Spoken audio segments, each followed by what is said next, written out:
एक नंतर आहे म्हणजे आपल्याला उजवीकडून एक पॉइंट द्यायचा आहे.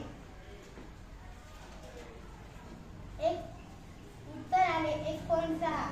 त्यानंतर हा गुणाकार 3.438 गुणिले 2.7 बरोबर किती येते ते आपल्याला पाहायचे.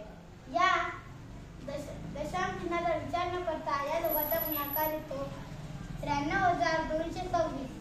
आता दशांश चिन्ह इथे 3 आहे, इथे 3 नंतर आहे आणि इथे 1 नंतर. 3 आणि 1 बराबर 4 होतात. म्हणजे उजवीकडून डावीकडे 4 नंतर पॉइंट द्यायचा आहे. हा मग 9.3226 उत्तर येते.